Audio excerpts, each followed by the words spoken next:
না, যে খসড়াটি আছে ওই খসড়াটি আমরা ফর্মালি অনেকগুলো, ফর্মালি আমরা বলিনি কারোর সাথে, কিন্তু ইনফর্মালি আমরা অনেকগুলো গ্রুপের সাথে কথা বলেছি। যেমন টিচার্স সংগঠনগুলোর সাথে কথা বলেছি, বিএনপির কাছে, জামাতের কাছে, তারপর হচ্ছে গণসংহতি, গণ অধিকার, বিশেষ করে গণসংহতির থ্রুতে আমরা গণতন্ত্র মঞ্চের কাছে পাঠিয়েছি, ইসলামী আন্দোলন বাংলাদেশ এবং এরকম কয়েকটি পক্ষের কাছে পৌঁছেছি।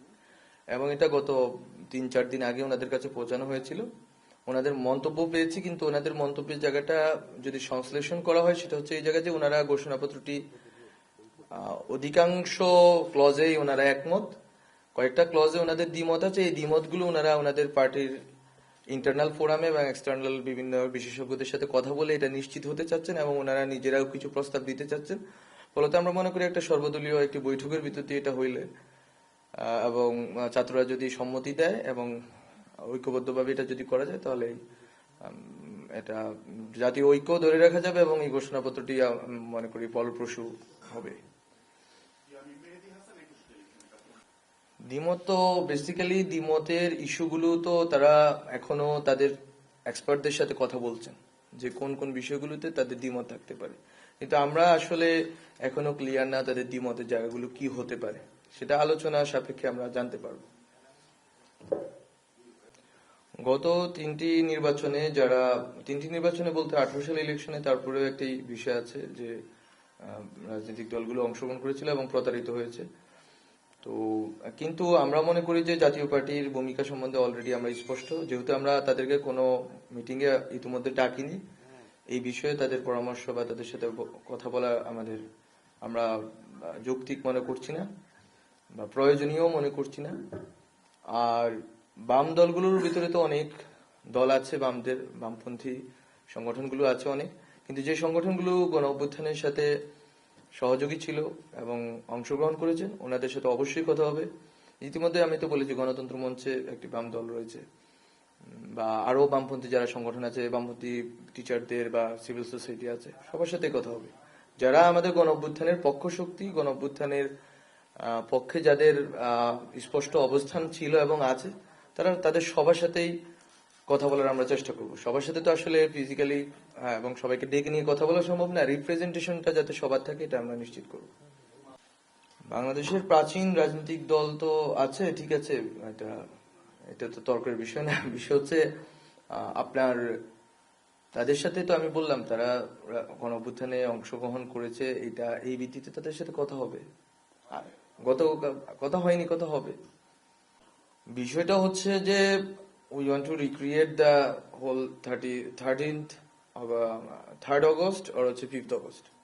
আমরা যদি চাই যে 3rd August-এ 5th August-এ আমরা যেভাবে কোনো ব্যানার ছাড়া জনগণ ঐক্যবদ্ধভাবে ছাত্রদের নেতৃত্বে উপস্থিত ছিল, সেম ঘটনাটা আমরা রিক্রিয়েট করতে চাচ্ছি, যেখানে আমরা আশা করি যে ডক্টর মোহাম্মদ ইউনূস স্যার এবং অন্যান্য যারা রাজনৈতিক দলের নেতৃত্ব আছেন সবাই উপস্থিত থাকবে।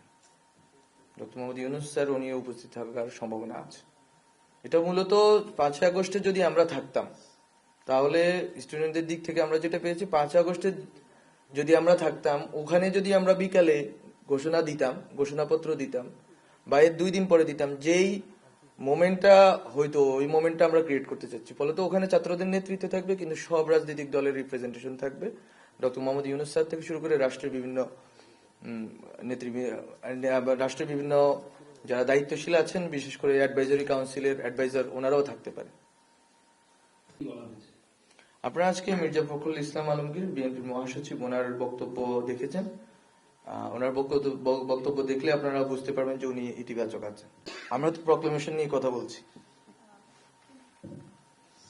সময় তো নেওয়াটা যৌক্তিক, ওনারা সময় নিতে পারেন, কিন্তু আমরা চাচ্ছি যে ওনারা সময় নিন, সেটা সমস্যা না, কিন্তু 2 পৃষ্ঠা বা 3 পৃষ্ঠার একটি বিষয়ে এবং এই জাতীয় গুরুত্বপূর্ণ বিষয় ওনাদের পর্যালোচনা, যেরকম ভাবে এটা একটা সীমিত কয়েকটা বাক্য, এট দ্য সেম টাইম এটা তো জাতীয় গুরুত্বপূর্ণ একটি ইস্যু, এটা এত বড় একটি অভ্যুত্থানের যেহেতু দলিল, ফলত আমরা মনে করি ওনারা সময় নিতে পারেন, কিন্তু সময়টা যাতে এমন না হয় যার কারণে হচ্ছে যে অন্যদের ভিতরে এক ধরনের উত্তেজনা অথবা এক ধরনের সংশয় তৈরি হয়।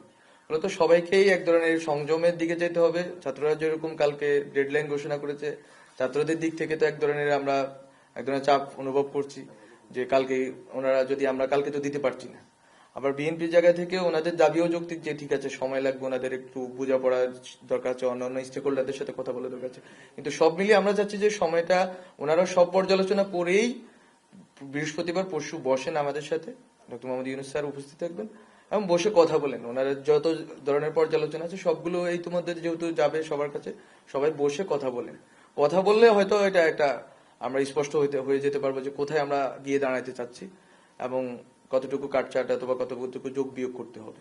আমরা মনে করি যে এটা হয়ে যাবে, এটা সম্ভব হবে। পরশু আমরা একটা শুনতে পাবো যে এটা কিভাবে হচ্ছে, এটার ভিতরে কি আছে, কবে এটা ঘোষণা হবে। Last question.